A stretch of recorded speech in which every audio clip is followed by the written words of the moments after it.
This is Michael Imhotep, founder of the African History Network and host of the African History Network show and the Michael Imhotep show. I wanted to talk to you all briefly. I know some of you all saw the webinar I did yesterday dealing with the history of African American History Month, so-called Black History Month. Should African Americans celebrate Black History Month, exposing the myths? So thanks. We had 255 people who registered yesterday. It was my first webinar. I did that in conjunction with the blackhistoryschool.com and blackden.com also. Okay, if you missed it, you can visit africanhistorynetwork.com, africanhistorynetwork.com. We have the information. We have the link to watch the replay. But I wanted to come on and talk to you all for a few minutes because Wednesday, February 1st, to kick off African American History Month, Donald Trump had a roundtable meeting with African American Republicans. Okay, now it said that they were African American leaders, but these are basically African American Republicans. Okay, Pastor Darrell Scott and Omarosa, Dr. Ben Carson, Paris Denard, things like this, right? So there have been a few articles written about this, but there was one from TMZ that was picked up by other news outlets, and BET picked it up. So BET has an article that says Donald Trump changed BHM, Black History Month, to African American History Month, and there aren't enough eye roll emojis to accurately respond. Okay, that's from BET.com. That's Friday, February 3rd, 2017.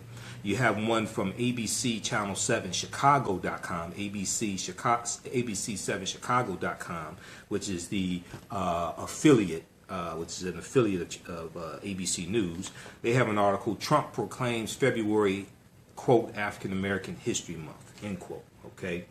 Then you had an article from News1.com from Wednesday, February 1st, 2017. President Trump on Black History Month, Frederick Douglass, quote, has done an amazing job, end quote. Okay, so this story was picked up by TMZ, and in two of these articles, the one from BET and the one from ABC Channel 7, they cite the article from TMZ. Okay, so the article from BET says, in a press release from the White House, the Trump administration took it upon themselves. The Trump administration took it upon themselves to reclaim Black History Month as, quote, African American History Month, end quote. According to TMZ, the gossip website TMZ.com, a meeting between Trump and American leaders led the president to believe the term black is outdated and the term African American is more appropriate. It goes on to say, since 1976, every U.S. president has proclaimed the month of February to be Black History Month. Although the proclamation is not new, his decision to use the term African American History Month has caught many off guard. As soon as people read that the president designated the month to be African American History Month, they had one simple response. Many pointed out that the term black is often preferred to be globally inclusive. And some people said, how many times does the president have to show us that he understands nothing about black history? Okay, so you have that article, you have TMZ causing a firestorm, you have this article from BET.com, right? And then the article from ABC 7 Chicago is similar. And one thing that's very interesting is Donald Trump said, quote, I'm very proud now that we have a museum on the National Mall where people can learn about Reverend King, referring to Dr. Martin Luther King Jr., so many other things.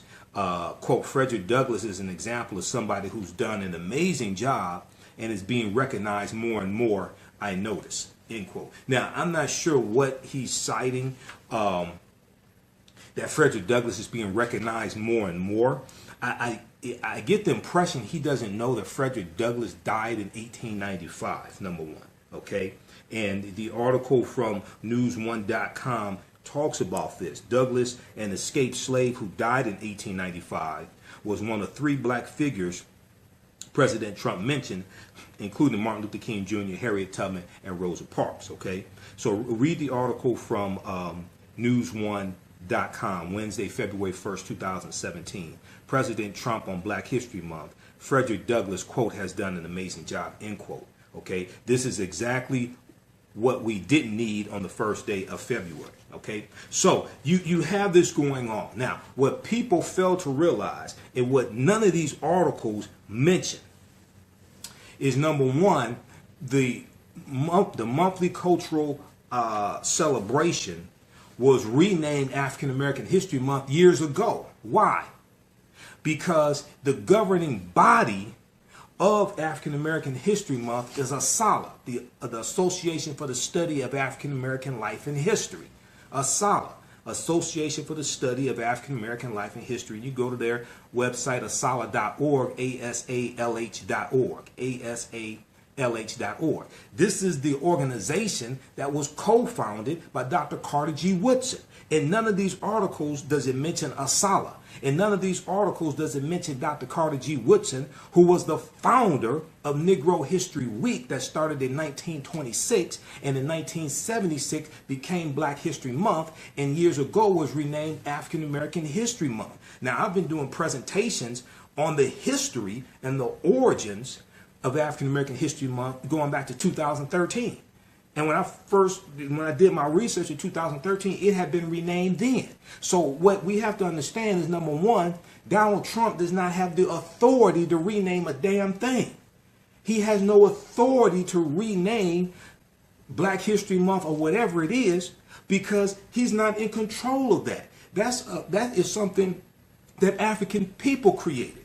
Dr. Carter G. Woodson created this. The Association for the Study of African American Life and History, which originally was the Association for the Study of Negro Life and History, founded September 9th, 1915, they are in control of this, not Donald Trump. Okay? And one of the problems I have is that these articles that talk about this don't even mention the founder of the cultural celebration, Dr. Carter G. Woodson. All right? So this is everybody who's watching, share this broadcast on your own Facebook page.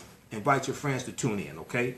And we'll take some questions quickly. We're broadcasting on Facebook Live, our Facebook fan page, the African History Network, the African History Network. I'm recording this. We're going to put this on our YouTube channel also, okay? Now, if you missed the webinar I did yesterday, it's a 2-hour webinar. The full presentation is 4.5 hours, okay? The full presentation is available at our website, AfricanHistoryNetwork.com. It's on DVD. That's the full presentation. And I may have a DVD cover of it. Okay. That's the full presentation. Should African Americans celebrate Black History Month, exposing the myths? So when you go to our website, AfricanHistoryNetwork.com, you can order the DVD. It's a 4.5 hour presentation. Okay.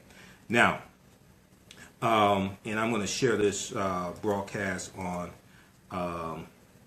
some other pages as well. Okay, so once again, Donald Trump did not change the name of anything. And if you look at the article from Snopes.com, Snopes.com has an article that President Trump renamed Black History Month to African American History Month. Okay, rumors claimed President Trump changed the name of Black History Month, but he wasn't the first president to refer to February as African American History Month.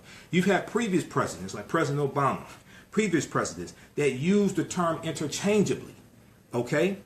Although it's true that President Trump used the term African American History Month in his proclamation, it's disingenuous to say that he, quote unquote, renamed the observance or to suggest that he was the first president to apply that terminology. In fact, the terms Black History Month and African American History Month have been nearly interchangeable since President Gerald Ford issued the first proclamation concerning the observation. Okay, and then also, if you go back to the 1960s, and I don't remember if I was able to get to this in my presentation, but the original presentation that's 4.5 hours. I talk about that in the original presentation, going back to the 1960s, okay, if I remember correctly, going back to the 1960s, they were using the term African American History Month then as well. Well, they used the term, they moved from Negro History Week to Black History Month, but we know the term African American was even used in the 1960s. Now, the first recorded usage of the term African American goes back to May 15th, 1782 in Philadelphia, Pennsylvania. May 15th, 1782 in Philadelphia, Pennsylvania. And if you read the article that I wrote dealing with Stacey Dash is the one by Whoopi Goldberg. Whoopi Goldberg and Raven Simone are wrong about the term African American. Whoopi Goldberg and Raven Simone are wrong about the term African American. Okay, if you read that article that I wrote, I deal with the origins of the term African American. Contrary to popular belief, Reverend Jesse Jackson did not create the term African American in 1988. He did not coin the term. He reintroduced the term. That term, the earliest recorded usage goes back to May 15, 1782 in Philadelphia, Pennsylvania. We were using it then. The term Afro-American goes back to the 1830s. And we have organizations like the National Afro-American League, founded around 1892. The Afro-American Council, founded in 1898 by T. Thomas Fortune and Bishop Alexander Walters. Okay, and the Afro-American Council is going to split, and from that splinter of the Afro-American Council, you get the Niagara Movement, founded around 1908. Okay, so this is the type of history that we need to understand. And then also in 1963, in Malcolm X's speech, the ballot or the bullet, okay, the one he did in Cleveland, the ballot or the bullet, he used the term African American in that speech. He used the term Afro-American, and he used the term African American as well in that speech. In the book Malcolm X Speaks, you can read the transcript of that speech, but also I quote him and give a reference for it in that article that I wrote as well. Okay, so we have to clear up this misinformation. All right, and it's ridiculous when I read articles from African American news sites that talk about African American History Month and don't even mention Dr. Carter G. Woodson. That's just insulting. Okay, now we'll take some comments here on Facebook very quickly. Stevens Kelly said, "Wow, teach, I always thought it was Jesse." No, it wasn't Jesse Jackson. This is what happens when we don't understand history. Okay, the term Afro-American goes back to the 1830s. We didn't start using that in the 1960s. And even in the 1960s, we were also using the term African American as well. All right.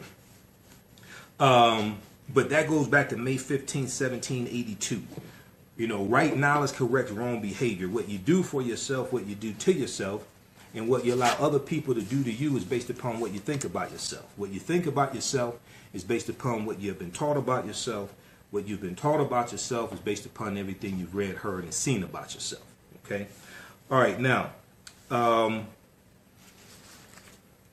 there's a theme each month. There's a theme each year for African American History Month or Black History Month, whatever you want to call it. African American History Month is, you see, ASALH, you know, their name is going to evolve to the Association for the Study of African American Life and History, and it's going to change from Association for the Study of Negro Life and History. Now, another important thing to understand is that when Dr. Carter G. Woodson founded the organization, it was founded to study and preserve and document the history and accomplishments of African Americans, African people in this country, but also African people on the continent of Africa as well. You're supposed to do that also. And then the celebration that started out as Negro History Week was also supposed to not just celebrate our history in this country and the accomplishments we have made in this country, but also study the history and accomplishments on the continent of Africa. It was supposed to do both, not one, not either or. It's supposed to do both. And what happens is that I see a lot of, you know, African American History Month celebrations, and a lot of them I could tell people never studied the history of it because they just recycle the same 15 to 20 sanitized Negroes every year. Okay, and a lot of these celebrations are celebrations in assimilation and integration, and not African innovation.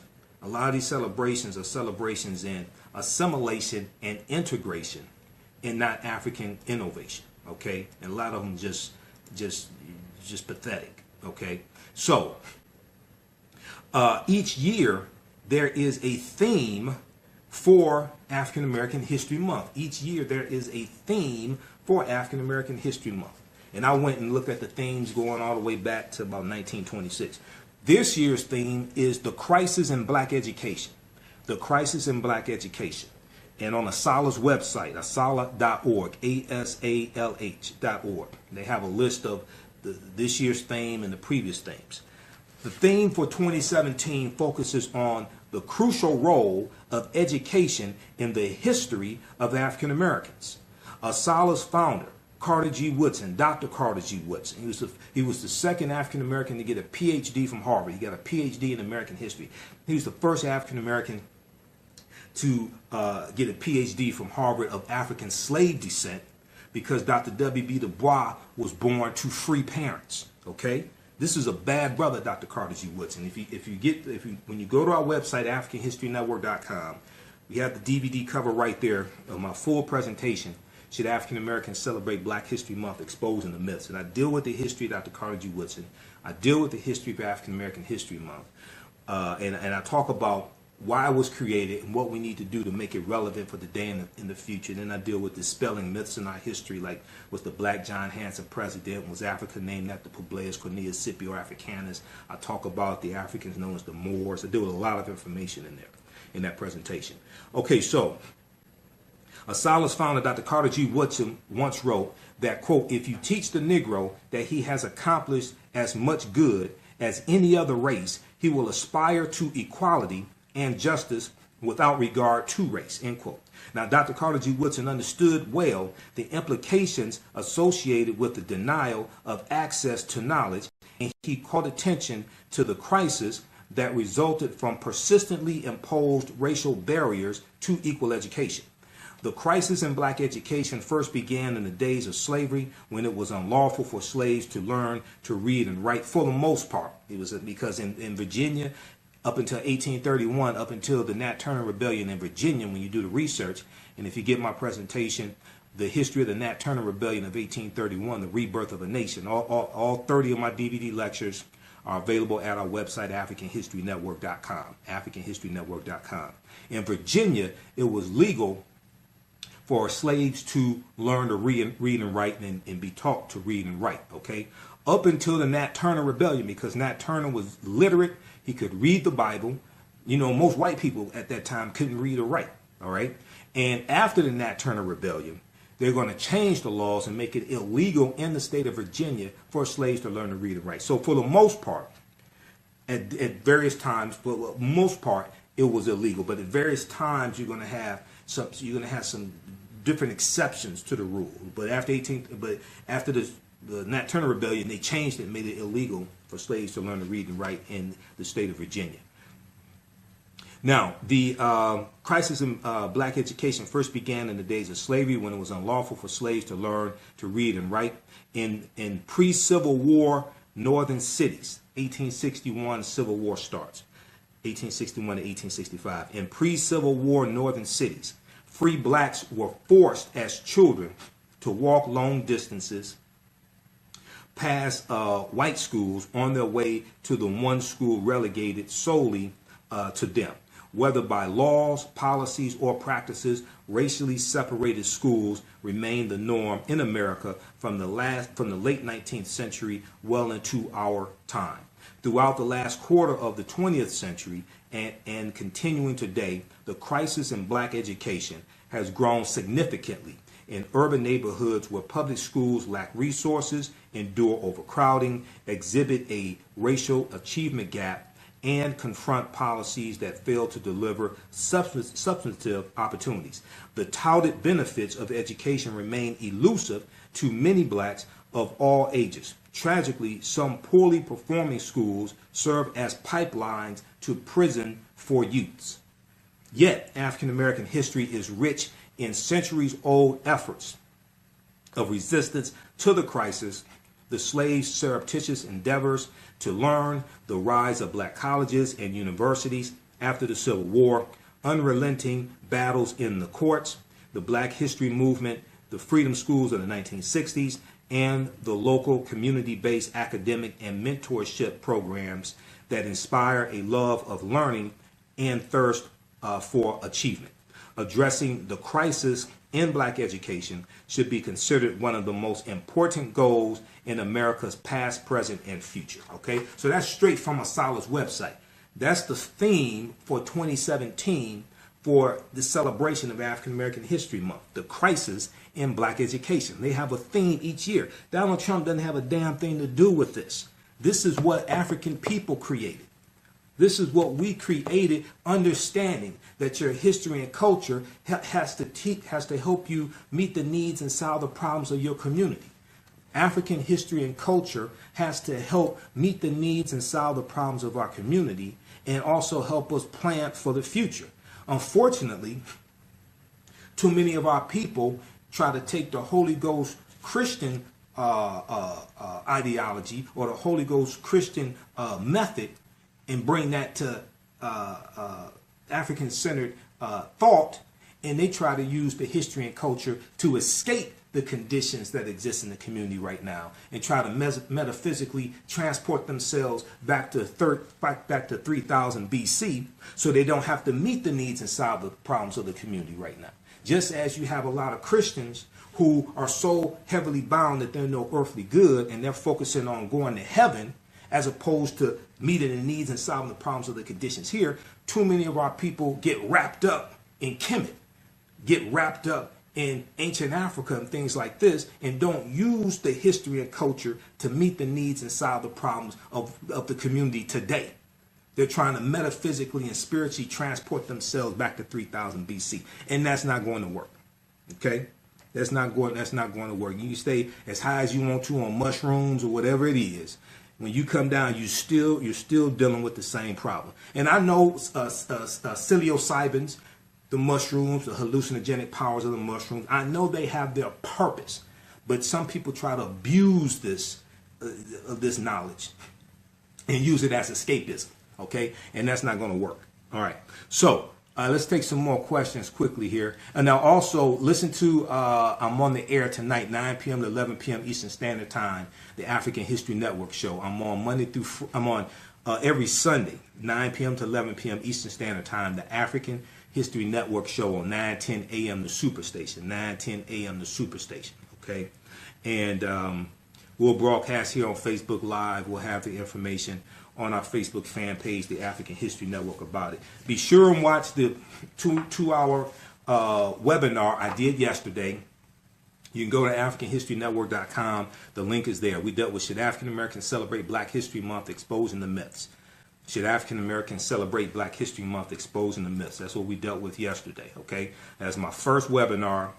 And thanks to Monica at the blackhistoryschool.com who who helped me out with that.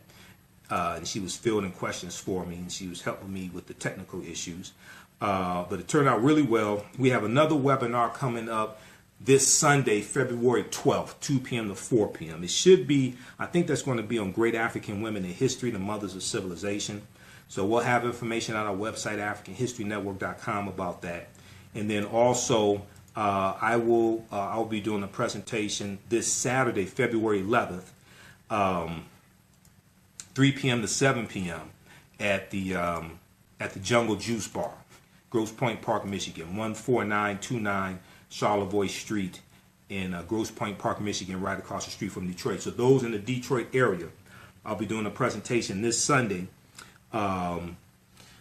This Saturday, February 11th, 3 p.m. to 7 p.m. February 11th, 2017. We'll have the information at our website, AfricanHistoryNetwork.com. Okay.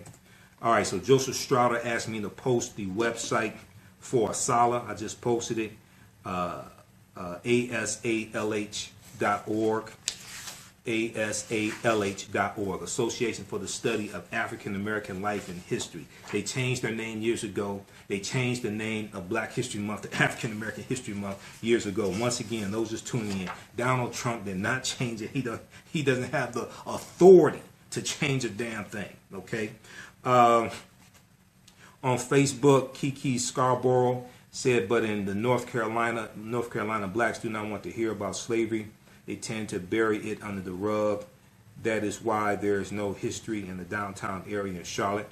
Well, we have to deal with the totality of our history. One of the things I dealt with yesterday in the webinar, and I also deal with in my full presentation, Should African Americans Celebrate Black History Month, Exposing the Myths?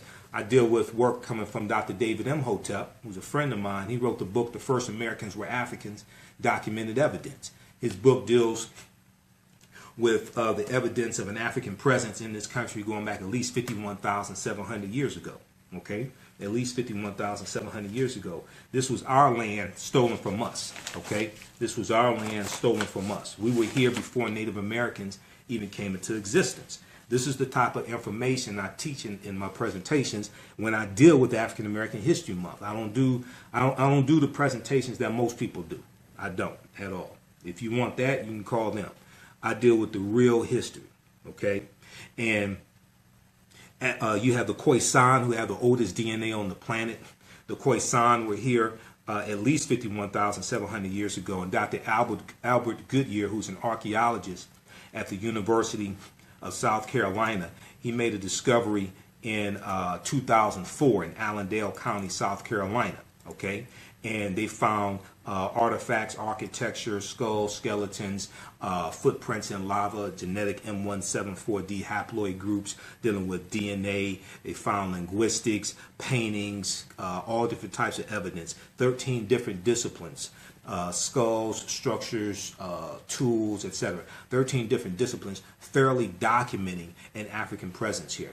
Then around 3000 BC, Asians come to this land we call the United States of America, around 3000 BC, and the Africans and the Asians intermix. Now, these Africans, the first ones who are here are the Khoisan. The Khoisan have the oldest DNA on the planet. They're the ancestors to the Ainu and the Twa. They come from southern Africa. They go all around the world. In the Genome Project, when they did DNA tests years ago, they documented that the Khoisan had the oldest DNA on the planet, and they went all around the world. Okay, you're going to have other Africans who are here. Africans from ancient Kemet, they're going to be here as well. You have different groups of African people, African nations that were here. So around 3000 BC, Asians come here, and they're going to intermix with the Africans who were here, and their offsprings are who we call the Native Americans. Their offspring, the offspring of the intermixing of Africans and Asians are who we call Native Americans. Now, you're also going to have some indigenous groups of African people who are here, some nations of African people. When Europeans come here, especially the British settlers, the British colonies, starting with Jamestown, Virginia in 1607, they're going to reclassify a lot of these African nations as Native Americans also. This is another problem, okay? This is a problem. And one of the things you'll find with Europeans is they'll rename people who they come in contact with. And unless you know the original names of these people, you won't know who they are. Okay? Just like the Algonquin. Dr. David Imhotep talks about the Algonquin in his book. You know, the Algonquin, these were African people. He talks about the Inuits and how the Inuits or the Eskimos get separated from another group of African people and they go off in another direction, but these were African people as well. Okay, now, so we have to understand this was our land stolen from us. Yes, the transatlantic slave trade happened. I'm not saying it did not happen. They both happened. They both happen. And one of the problems is that people try to study history episodically. You can't study history episodically. You have to study history chronologically. Okay, if you get my presentation, Understanding the Transatlantic Slave Trade, what they didn't teach you in school, that was about 7 years of research I did. That's a 4.5-hour presentation. It's on 2 DVDs. It's available at AfricanHistoryNetwork.com, AfricanHistoryNetwork.com. I deal with a chronology of history. Okay, we deal with ancient Kemet, We talked some about Nubia and Abyssinia, Ethiopia, because ancient Kemet or ancient Egypt benefited from thousands of years of the evolution of philosophy and science and mathematics and astronomy, things like this. The mother of ancient Kemet was Nubia or Ta-Nehesi, because Nubia is a Greek word, okay? Ta-Nehesi is what we called it, or also you'll see the term Ta-Seti, which means the land of the bow, which referred to the southern portion of Nubia, Ta-Seti. The mother of Nubia was Ethiopia or Abyssinia, because Ethiopia is a Greek word coming from Ethiops, which means sunburnt, which was the reflection, which was talking about the complexion of the people. They were very dark people, because these people are all related. From Nubia to Kemet to Abyssinia, these people are related. So Abyssinia or Ethiopia is the grandmother to ancient Kemet or ancient Egypt, because we didn't call it Egypt. Egypt is an Arabic word, of Greek derivation. Now, if you look at the book Nile Valley Contributions to Civilization by Tony Browder, and this is a good go-to book, okay? On page 61, he shows you this depiction, right? This depiction. Now, this is from an actual carvings. I've seen the actual carvings. This is a rendering of it. Okay, this is on page 61 of Nile Valley Contributions to Civilization. Now, what it says here, it says this reproduction from the tomb of Ramses III illustrates distinct races of people. Now, at this time, they did not use the term race, because the term race comes about in the 16th century AD, which are the 1500s, and race referred to group. Okay, and Dr. Claude Anderson does a good summary of the origins of the term race on pages 3 through 7 of Powernomics. Dr. Claude Anderson is one of my teachers. Just interviewed him 2 Sundays ago. Powernomics, pages 3 through 7. Okay, but the term race and the concept of race back at this time did not exist, and also racism did not exist back at this time. Okay, the concept of race evolves over the 16th, 17th, and 18th centuries, over a 300-year period of time, and the concept of racism comes out of the concept of racism evolves as these European nations are coming out of the Dark Ages and starting to circumnavigate the globe and realize the majority of the people in the world don't look like them. Now, they just got finished fighting these Africans known as Moors for 800 years. And they saw the complexion of their countries oftentimes change, because these Moors were intermixing with the women. They intermixed with the people. This is why Sicilians and Italians had darker complexions, and also some Spaniards as well. This is why they had darker complexions, because the Moors were intermixing with them. Okay, so racism is a system of advantage and privilege distributed based upon race. Racism occurs when one race of people control the majority of the wealth, power, resources, benefits, privileges, land, access to education, access to opportunity, access to jobs, the control of the media, etc. And they use that to marginalize, subordinate, and do harm to another race of people. That's what racism is. Okay, read my article, White Racism versus Black Racism. Most people are confused about what racism is. You can read all of my articles at AfricanHistoryNetwork.com. I've written something like 50 articles. You can read all of my articles there.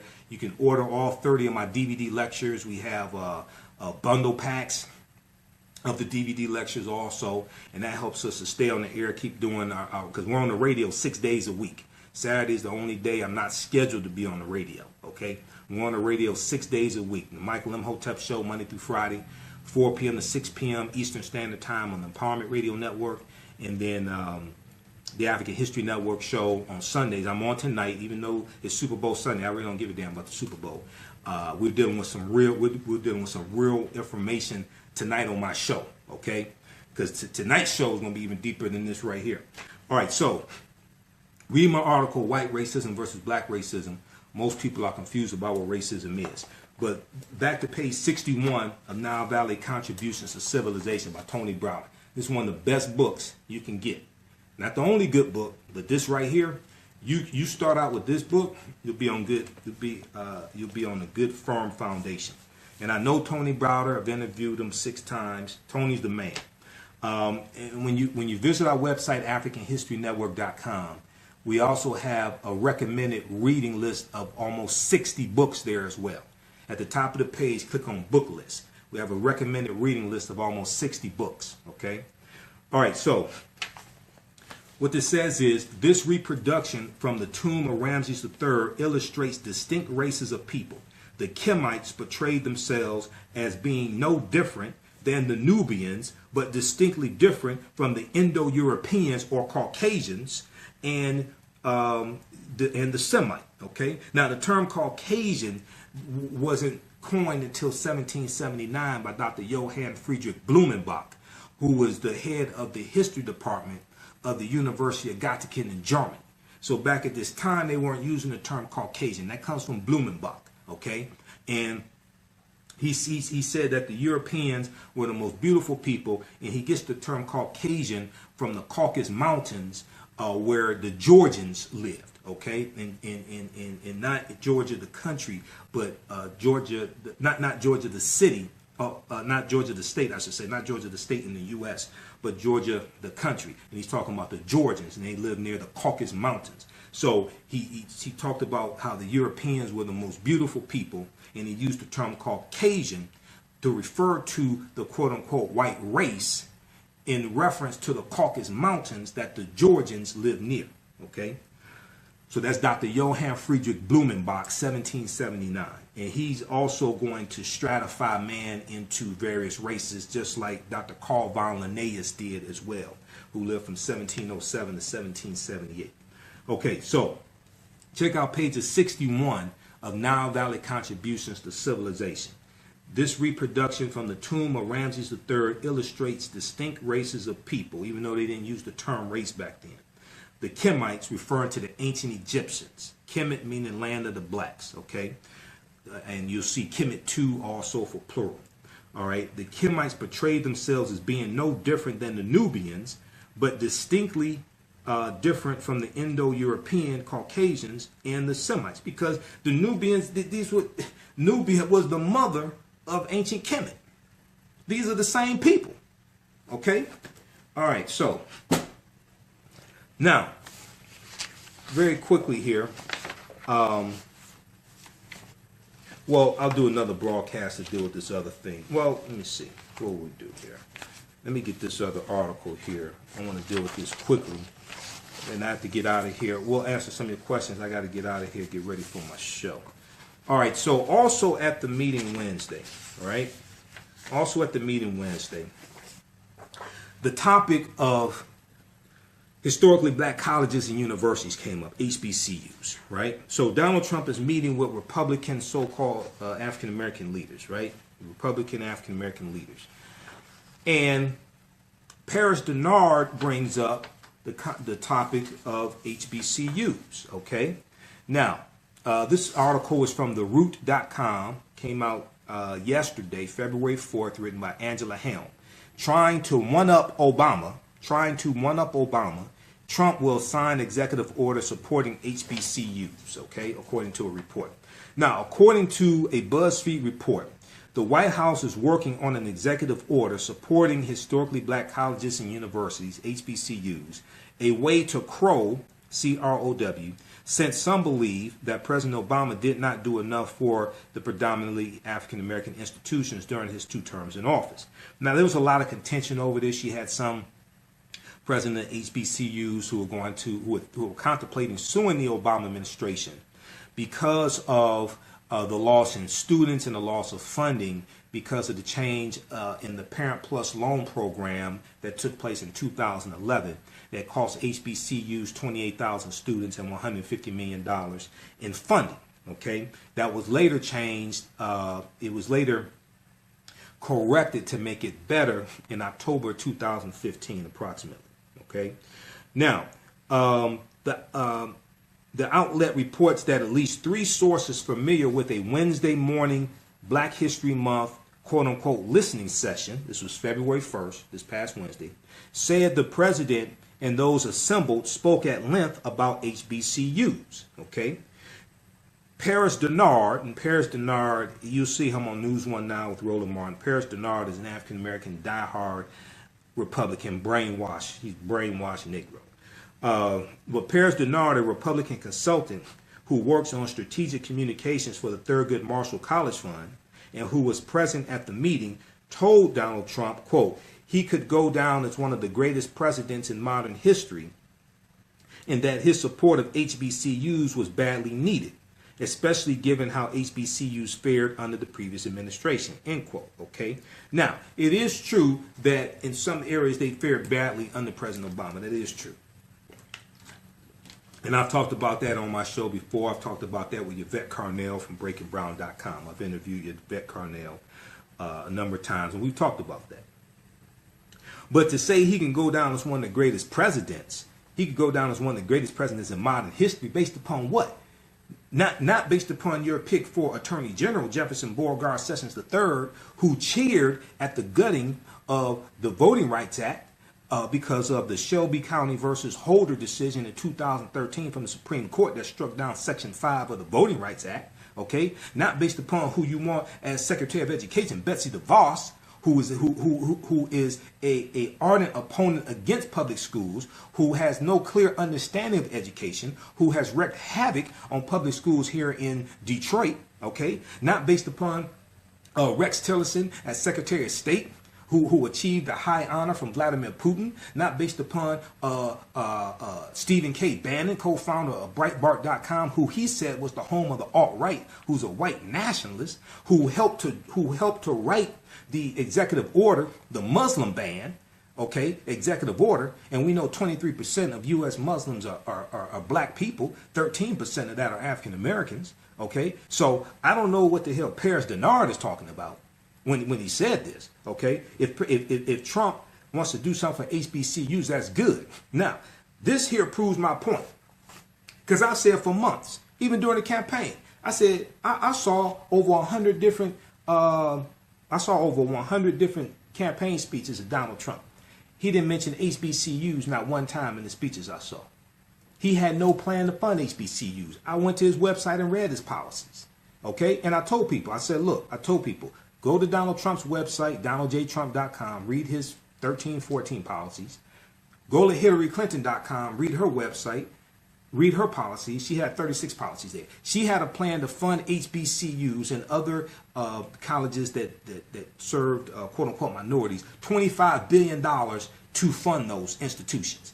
Donald Trump didn't even mention HBCUs. He didn't go speak at an HBCU. Here you have Omarosa, who is an alum of Howard University. She's an alum of Howard University. She's talking about how African Americans should vote for Donald Trump, and they did not even have a plan to fund HBCUs. This comes about because of this meeting here, okay? Now, according to a 2016 Political report, most of the heads of HBCUs gave President Obama failing marks for his policies as they related to the schools. Changes to Pell Grants and other loan programs during his term decimated enrollment at many HBCUs because low-income students could not afford to pay. Now, we did see an increase in Pell Grants going to HBCUs, but we saw the problem with the Parent Plus loan program in 2011, okay? And if you go to whitehouse.gov, and if you look at the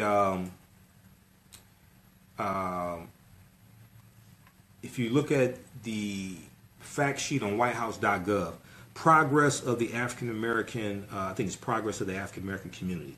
It shows the policies that positively impacted the African American community under the 2 terms of President Obama. Most people haven't read this.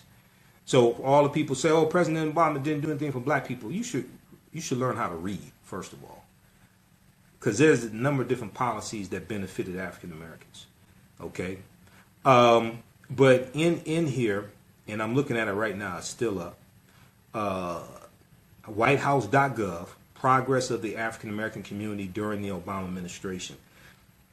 When we deal with HBCUs, let me see. There was an increase.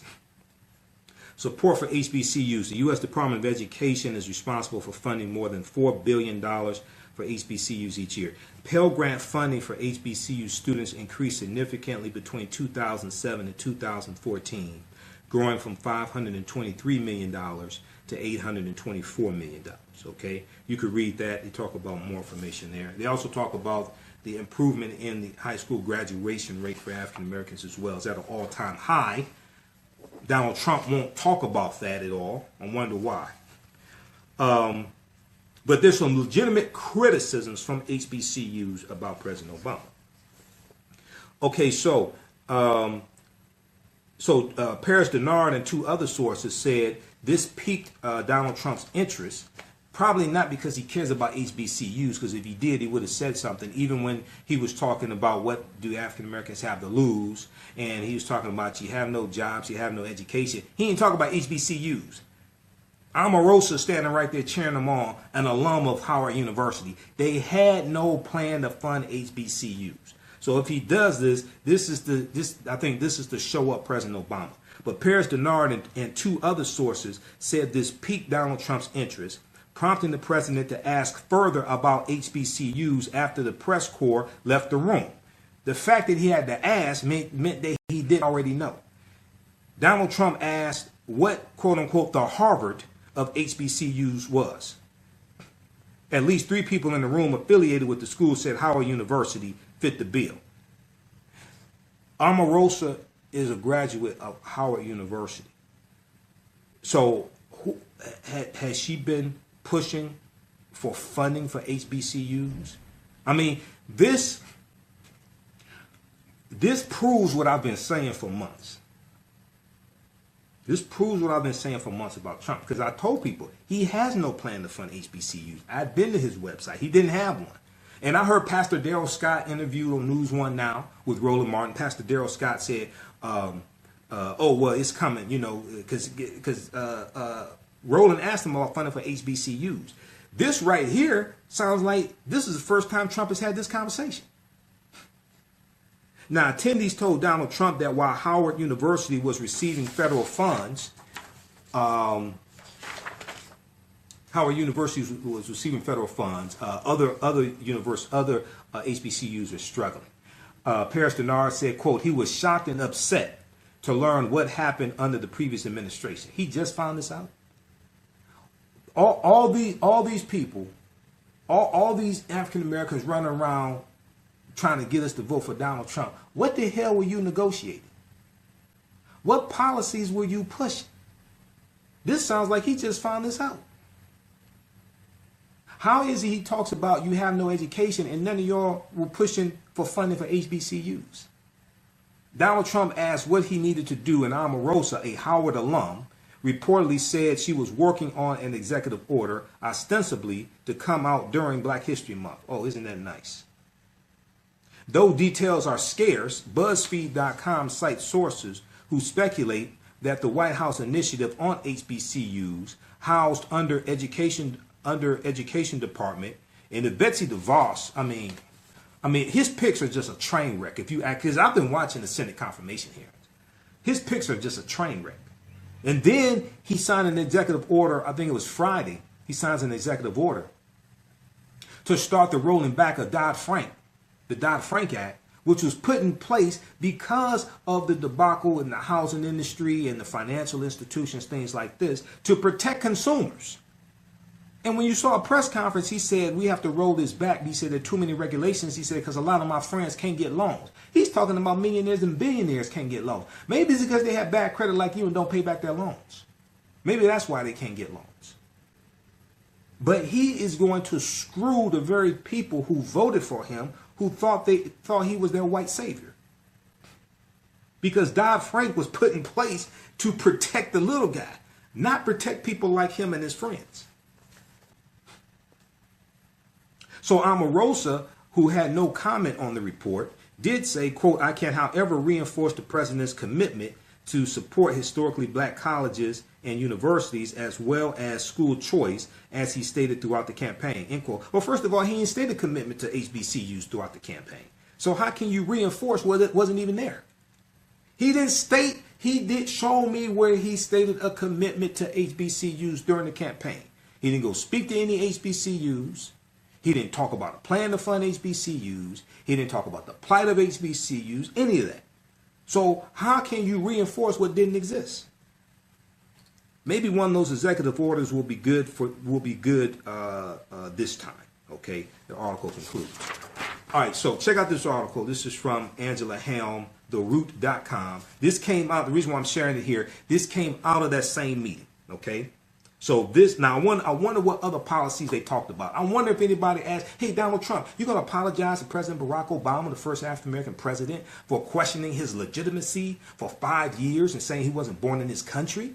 Are you going to do that? You asked for his transcripts. We haven't seen your transcripts from University of Pennsylvania. We haven't seen your transcripts. You asked for his transcripts because you didn't think a person of African descent could get grades like that. Okay? Donald Trump, I don't think you've ever read the Constitution. We go from a guy who was a constitutional law professor and attorney to a guy who I don't even think has ever read the Constitution. Because if you did, you wouldn't be attacking the media, because the First Amendment gives freedom of the press. Okay, so I don't think he's even read these documents. Constitution, Declaration of Independence, things like this. I don't even think he's read these documents. He said he wants to protect the Constitution. I don't think he's ever read it. Maybe he could borrow Khizr Khan's copy of the Constitution. He said he would loan him his. All right. Tonight, 9 p.m. 11 p.m. Eastern Standard Time, the African History Network show, 9:10 a.m. the Superstation.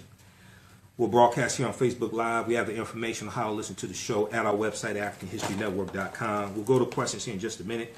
In my latest presentation, this one right here. It's available right now at AfricanHistoryNetwork.com. The distortion of the legacy of Dr. Martin Luther King Jr., the revolutionary, will not be televised. The revolutionary will not be televised. It's a 2-hour presentation. I did this January 14th, 2017 here in Detroit. And I deal with the distortion of Dr. King's legacy. Okay, he was a revolutionary leader. And every Dr. King Day, they show us the last 2 minutes of a speech called A Council Check, which was renamed I Have a Dream. I Have a Dream wasn't even, that phrase wasn't even in the original draft of the speech. That's not what that speech was called. It was called A Council Check. The speech was about economics. I deal with that in the presentation a lot more. We have the Hidden Colors documentaries. This is the latest one, Hidden Colors 4. Came out in June. Hidden Colors 4, The Religion of White Supremacy. We have all 4 of them at our website, AfricanHistoryNetwork.com. And we have the bundle pack, the Hidden Colors Family Bundle Pack. You get all 4 installments and 4 of my DVD presentations for one low price. We have Urban Kryptonite documentary dealing with holistic health for African Americans, Urban Kryptonite. This is a 4-hour presentation. Urban Kryptonite, African Roots, Foreign Diseases. You have Dr. Layla Africa in here, Dahuti Madra, Dr. B. Sirius, Dr. Ali Muhammad. This deals with how a lot of the diseases we have today, historically we did not have those diseases, and how they are related to food, what we can do about it, etc. For all the documentaries that you purchase, you get one of my DVD presentations free unless it's in a bundle pack. We have the Elementary Genocide documentaries for Raheem Shabazz. Elementary Genocide, dealing with the school-to-prison pipeline, the miseducation of our children, things like this. We have the Black Friday documentaries. I'm in these documentaries. Black Friday, What Legacy Will You Leave? And Black Friday, the remix from director Rick Mathis. I'm in both of those films. So check that out also. Here on Facebook, Curtis Charles said, what's your dad's nationality? I'm not sure if he's talking to me.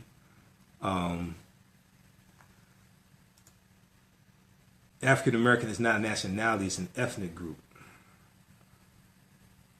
Okay, African American is not a nationality, just like I would argue Asian American is not a nationality. I would argue that Native American is not a nationality either, because there are 567 federally recognized tribal nations. None of them are called Native American. Native American refers to a group of nations and a group of people who have nationalities. Christina Jessica Knight on Facebook said the system would have destroyed Obama if he catered to blacks. Well, there are 2 problems, and if you read the article from January 15th, 2016, the interview from News One Now with Roland Martin that Roland did with Tavis Smiley, and I've talked about that recently. You had two problems. You had overwhelming overwhelming opposition for Republicans, but also you had African Americans and so-called African American leadership not pushing, not just the president, but also not putting pressure on Congress enough to push our issues. I mean, it wasn't until January 2013 that the civil rights organization started talking about a black agenda, and they did not present that to President Obama until August of 2013. That's in his second term, okay? Read the article, Tavis Smiley, Black America has lost ground in nearly every major economic category. Black America has lost ground in every major economic category. That's from January 15th, 2016, news1.com. Because in that article is also the interview with Tavis and the panel discussion. Okay, so that's a lot of good information there. And Tavis talks about some of the problems. She said there was an effort to protect President Obama by many of us and not hold his feet to the fire. But also we didn't put pressure on the Congress as well. We should have done that also. And this is what a lot of groups today, a lot of groups are organizing because of the document Indivisible. And a lot of groups are organizing and you see these protests every Tuesday, and you see them putting pressure on, especially the U.S. Senate, on the U.S. senators because of the confirmation hearings of Donald Trump's cabinet picks. Okay. K. Smith said, Mike and family, love y'all. I gotta go. About to go see the James Baldwin movie. Okay, I'm not your Negro. Frederick Sanders said, thanks for the knowledge of podcasts and DVDs. Okay. Yeah, be sure to visit our website, AfricanHistoryNetwork.com, AfricanHistoryNetwork.com. You can order all my DVD lectures there. We have bundle packs also, like the Empowerment Bundle Pack. You get 6 of my DVD presentations for $50. Let's see here. He said, I'm Hebrew. Hebrew not a nationality either. Let's see. Gregory Jones said, this is what happens when novice attempt to administer governance at the national level. Okay, not exactly sure what you're talking about. Shalonda Lyons, okay, how you doing, Shalonda? Joseph Strada said he's a businessman, a fraud, but a businessman that was a business pitch, and Trump supporters, including blacks, bought it. Well, 8% of African Americans voted for Donald Trump. People were con bombed. This is the biggest con man. My degree is in business administration. I study cons. This dude's the biggest con I've ever seen. He's the biggest con I've ever seen, ever read about. This guy right here. And a lot of white people voted for white supremacy either tacitly or subconsciously. Either consciously or subconsciously. A lot of people voted for white supremacy. His popularity was a direct backlash to 2 terms of the first African-American president, President Obama. A lot of people hated that. It was a backlash to the protests that are taking place, the Black Lives Matter protests, things like this. 40% of Donald Trump supporters get the majority of their news from Fox News, and Fox News is just lying to them on a daily basis. So it was a total backlash to all these things that were taking place. What Trump didn't talk about is 15.8 million jobs that were created under President Obama. He didn't thank Obama for handing off a pretty healthy economy to him. 4.7% unemployment. Okay, national unemployment rate. I don't even think Donald Trump knows that there's 6 different unemployment rates, U1 through U6. U3 is the one that's announced the first Friday of each month. I don't even think Donald Trump knows that there's 6 different unemployment rates. He talks about the labor force participation rate, and he says that 96 million people unemployed or 92 million people unemployed. But he doesn't realize that that represents people 16 years or older, and that represents the entire population of people 16 years or older. That represents people who are retired, who are not looking for a job. That includes full-time high school students, full-time college students. A lot of them are not looking for jobs. That includes people 80, 90, 100 years old who are not looking for jobs. He just has a total lack of understanding of this, okay? I knew he was not a good businessman. I'm reading about this guy. He's not a good businessman, okay? But people who don't understand business think he is a good businessman. Read the article that came out 2 days ago, February 3rd, from AtlantaBlackStar.com. Fox and Friends gushes over Trump's fantastic jobs report, not knowing it was actually Obama's. Fox and Friends, Fox News, unfair and unbalanced, gushes over Trump's fantastic jobs report, not knowing it was actually President Obama's jobs report.